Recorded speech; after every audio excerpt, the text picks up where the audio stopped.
We were really working for low pay, 4 or 5 weeks shooting, conditions not very easy, and you know, in your career I've done about 60 movies. Something like this happens once every 20 years, where all of a sudden people are there just for the movie. They're not there for their own careers, and because Kerouac was really important for him.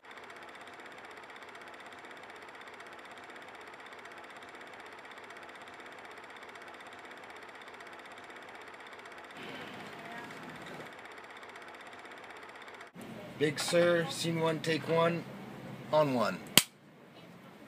The way it happened, I've been working in Europe since 1980s, and I'd done a film called The Big Blue, which had a huge success,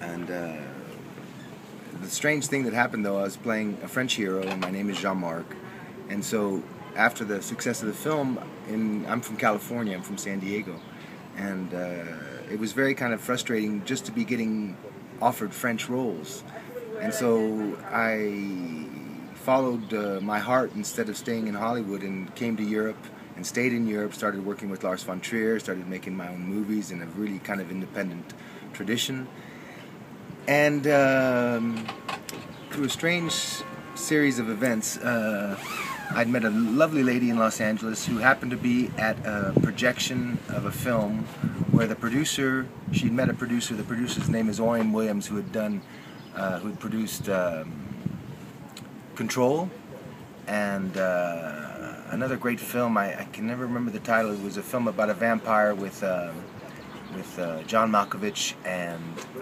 William Dafoe. Anyhow, very good independent producer.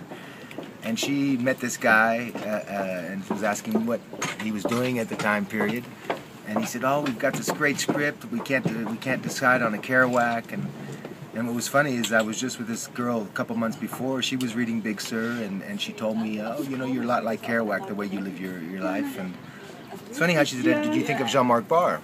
And he knew who I was, but they'd never thought of me. And he looked on the internet that night and saw some of my interviews and what I was like at this age. And he called the director the next morning. The director looked at the same material, and he said, "We found our Kerouac." So this is something that usually doesn't happen. And they were able to raise the money to make the film in 2 weeks on my name. And it's a very low budget. It's about $2 million, which is very low for an American picture. Big Sur is a really important mythical area. It's the end of the West. It's the end of the American dream. And so for me, after not having performed as an American, being an American, to have my first American role, I was ready. And to be able to play a role like Kerouac, who has inspired my life since I was 17 years old, and he did it in America, I did it in America and Europe and a little bit of the world.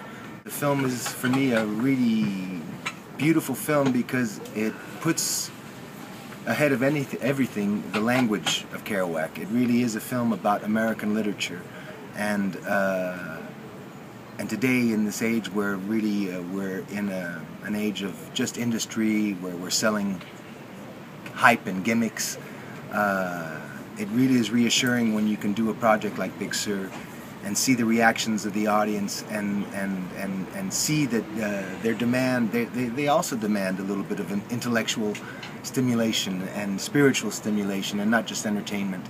And so, you know, maybe once out of 20 films you can do something where all of a sudden you think, okay, I know what I'm doing now.